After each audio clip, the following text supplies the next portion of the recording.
Fellow aspirants, welcome back to our channel. चलो पढ़ो।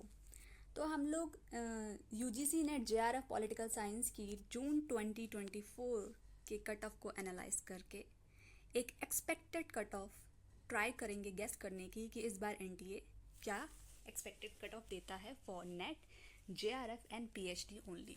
तो इसके पहले हम 2018 में चलते हैं कि हमारी पॉलिटिकल साइंस की अनरिजर्व कैटेगरी 52.67% पे नेट हमारा क्लियर हुआ था।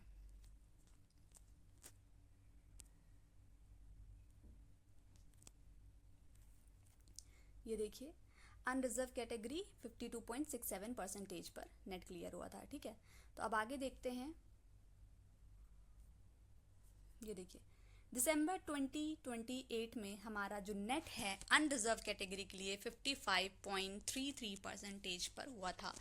2% इंक्रीज हो रहा है। ठीक है, 2019 में 56% पे हुआ था, 56.67 पे। ठीक है, 1% इंक्रीज हुआ। फिर हमारा दिसंबर 2019 में 58.67% पर नेट क्लियर हुआ था। ठीक है, फिर आते हैं जून 2020 में हमारा 60% पर नेट क्लियर हुआ था। तो मतलब एक अप्रॉक्सीमेट मान के चल रहे हैं तो 1.5% का जो गैप है वो आ रहा है हर साल। ठीक है, तो 2021 दिसंबर से हमारा परसेंटाइल आ गया क्योंकि शिफ्ट वाइज होने लगा, नॉर्मलाइजेशन होने लगा, तो इस वजह से परसेंटाइल स्कोर आने लग गया। तो अब आगे देखते हैं, हमारा जून 22 में भी हमारा परसेंटाइल स्कोर आया था। अब जून 2023 में भी परसेंटाइल स्कोर आया था। ठीक है, इसके बाद हमारा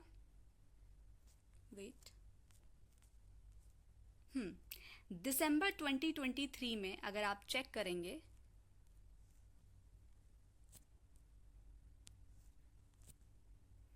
ये देखिए, हमारा 190 मार्क्स पर नेट हुआ था। 190 मार्क्स मतलब 95 क्वेश्चंस पर हमारा नेट हुआ था। तो 95 क्वेश्चंस पर अगर हमारा नेट हो रहा है तो इस बार हमारा नेट कितने नंबर पे होगा या कितने क्वेश्चंस पर होगा, इसको इसके अकॉर्डिंग गेस करें। तो जैसा कि इस बार पेपर हमारा काफ़ी फैक्चुअल था, पेपर 2 जो स्टूडेंट्स हैं वो कह रहे हैं इजी आया था, फैक्चुअल आया था, बहुत ज़्यादा इसमें रीज़न एजर्शन क्वेश्चन नहीं था। अगर आपको क्वेश्चन आ रहा है तो डायरेक्ट आंसर मिल रहा था।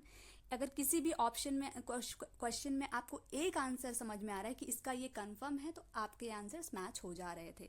पेपर 2 को सब लोग इस तरीके से रिव्यू कर रहे हैं जितने भी बच्चे दिए हैं। और पेपर 1 की बात करें तो सबका कहना है कि जो DI है वो डिफ़िकल्ट आया था। तो जो कट ऑफ है वो अगर हम बात करें तो पेपर 2 बनाता है लेकिन पेपर 1 बिगाड़ता भी है। तो इसके बेस पर, और पेपर 2 इजी था लेकिन फैक्चुअल भी था। अगर देखा जाए जिसका कंसेप्ट क्लियर ज़्यादा है और फैक्चुअल उतना स्ट्रॉन्ग नहीं है तो उसके लिए ये पेपर डिफ़िकल्ट है। तो लेकिन फिर भी अगर एक प्रॉपर हम एनालाइज करें कि क्या कट ऑफ जा सकती है, तो अगर हम जस्ट सेकेंड,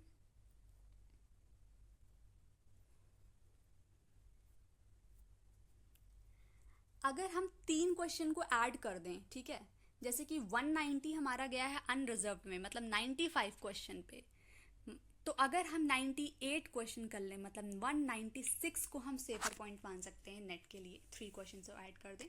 और अगर 216 हमारा गया है जेआरएफ के लिए, मतलब 108 क्वेश्चन जेआरएफ में सही थे अनरिजर्व कैटेगरी के, तो उनका जेआरएफ हुआ था, तो उसमें 3 क्वेश्चन ऐड कर लें तो 111 क्वेश्चन पर हमारा जेआरएफ पॉसिबल है।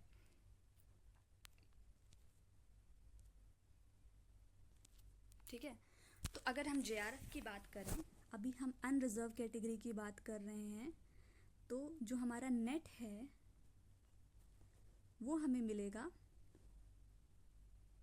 98 क्वेश्चन पर। ये एक हमारा एनालिसिस है।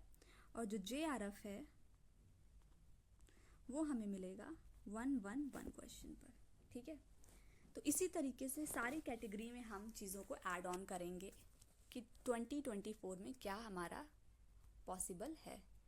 तो अब देखिए, अगर हम ओबीसी कैटेगरी की बात करें, 174 क्वेश्चन था मार्क्स पर मिला है, तो इस बार 180 मार्क्स पर चांसेस हैं। तो ओबीसी के लिए 90 क्वेश्चन पर हमारा नेट मिल जाएगा। ठीक है, और JRF for OBC non creamy layer हमें मिलेगा 106 क्वेश्चन पर। ठीक है, ये ओबीसी के लिए है। अब हम आते हैं ईडब्ल्यूएस सेक्शन के लिए, जो कि हमारा ओबीसी के बराबर ही रहेगा। जेआरएफ में हम ईडब्ल्यूएस में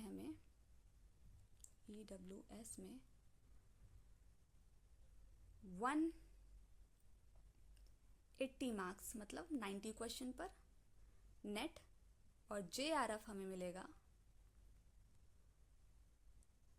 214 मार्क्स मतलब 107 क्वेश्चन पर जेआरएफ मिलेगा। ठीक है, अगर हम वहीं एसए की बात करें तो 162 मार्क्स पे पिछली बार मिला था, तो इस बार के चांसेस हैं 168 मार्क्स पर मिल जाएगा एससी को, और जो जेआरएफ है वो 196 नंबर पर मिलेगा। एसटी का 156 पे नेट हुआ था लास्ट टाइम पर, तो इस बार चांसेस है 162 पे नेट होगा एसटी कैटेगरी का, और जेआरएफ होगा 192 मार्क्स पर। ठीक है, इसी तरीके से सारी कैटेगरी के जो है हमारे +3 क्वेश्चंस को हम ऐड करेंगे अगर क्वेश्चन की बात करें, और अगर मार्क्स की बात करें तो +6। ठीक है, जेआरएफ में भी और नेट में भी।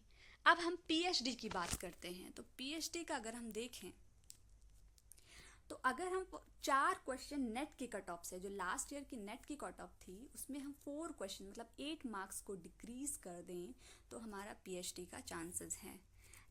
पिछली बार 190 पर हमारा नेट हुआ था, तो अगर हम 8 मार्क्स को डिक्रीज करेंगे तो अनरिजर्व कैटेगरी में पीएचडी के एडमिशन के लिए 182 marks is more than sufficient, जिस हिसाब से लोग स्टूडेंट से बात करने पर ट्रेंड का पता चल रहा है।